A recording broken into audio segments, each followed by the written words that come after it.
Comment financer les actions à mettre en œuvre pour faire face au changement climatique?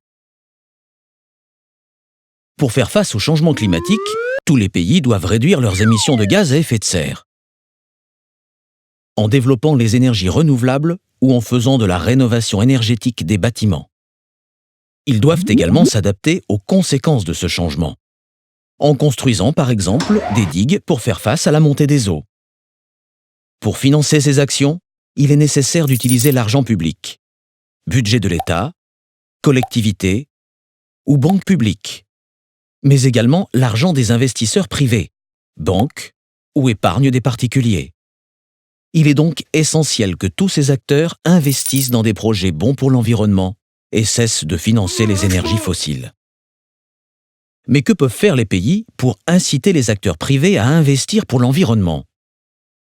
Les pays doivent définir précisément ce qu'est un investissement bon pour l'environnement, créer des labels pour permettre aux investisseurs d'identifier facilement ces projets, montrer l'exemple en consacrant eux-mêmes une part importante de l'argent public dans des projets bons pour l'environnement pour rassurer les investisseurs, attribuer des avantages fiscaux à ceux qui investissent pour l'environnement. Mais tous les pays ont-ils la même capacité d'action? Non. C'est pourquoi il faut plus de solidarité entre pays.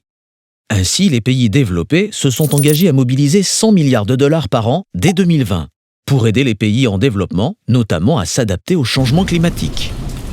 Pour atteindre ces 100 milliards de dollars, les pays pourront en partie s'appuyer sur les investisseurs privés, mais devront également trouver de nouvelles sources de financement public, comme mettre à contribution les banques, en taxant leurs transactions financières, ce qui permettrait de lutter contre la spéculation et collecter plus de 30 milliards d'euros par an à l'échelle européenne. Mettre à contribution le transport de marchandises, maritimes ou aériens, qui émet une grande quantité de gaz à effet de serre, et utiliser les droits de tirage spéciaux, DTS. Cette monnaie du Fonds monétaire international, FMI, a servi à sauver les banques de la faillite en 2008. Pourquoi ne pas la réutiliser pour sauver le climat? En s'accordant sur de telles mesures, à Paris, lors de la COP21, nous pourrons enfin sortir des énergies fossiles et financer l'adaptation au changement climatique.